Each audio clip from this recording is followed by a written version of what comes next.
Wolf Hour is like a idea that came out of this really interesting time in my life where I was living in a bit of an isolated existence, sort of self-imposed, in the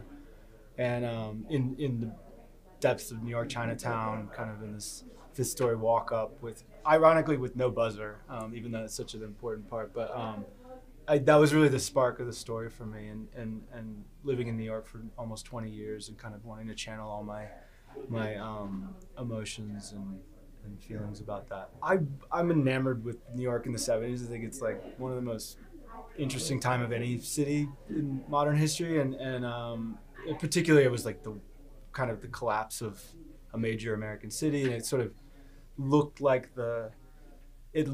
everything felt at the time. I didn't live in the 70s. I was born in 78, so it was really not my era, but I was always kind of channeling through my parents' generation and just feeling like this was about as bleak as it could get, and still it was like this vibrant, cool thing happening there, and some of the best art and culture and music was coming out of the city at the time, and those things combined with like trying to again channel my experiences, but then making it a little removed in a way, and realizing that it actually doesn't change very much, and the times are kind of coming back into a secular motion again, and all that kind of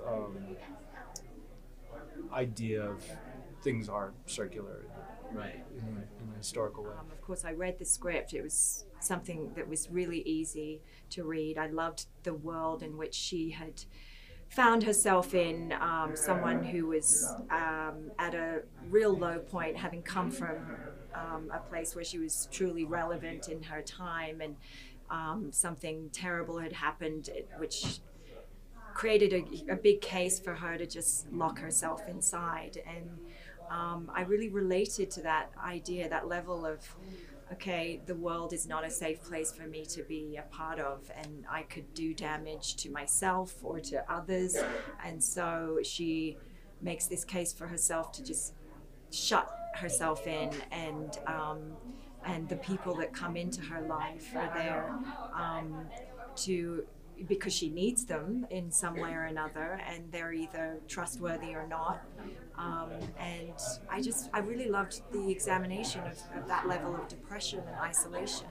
I think I'd just come off a couple of things where I was playing a queen who had everything she needed, and or other characters where just things were much easier in life, and so it felt good to be in that sort of contained space. And I met with Banks, and I heard him talk about his vision, and he showed me this fabulous lookbook of how he saw the film, how he spoke about it, and we just clicked.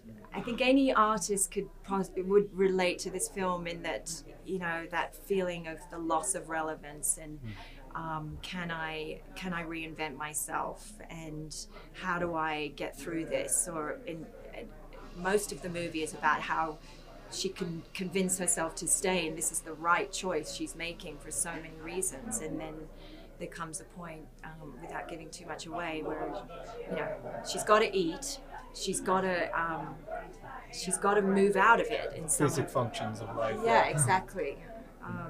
And the buzzer is this sort of thing that creates the tension of the world out there is calling, the world exists, and you can't hide from it.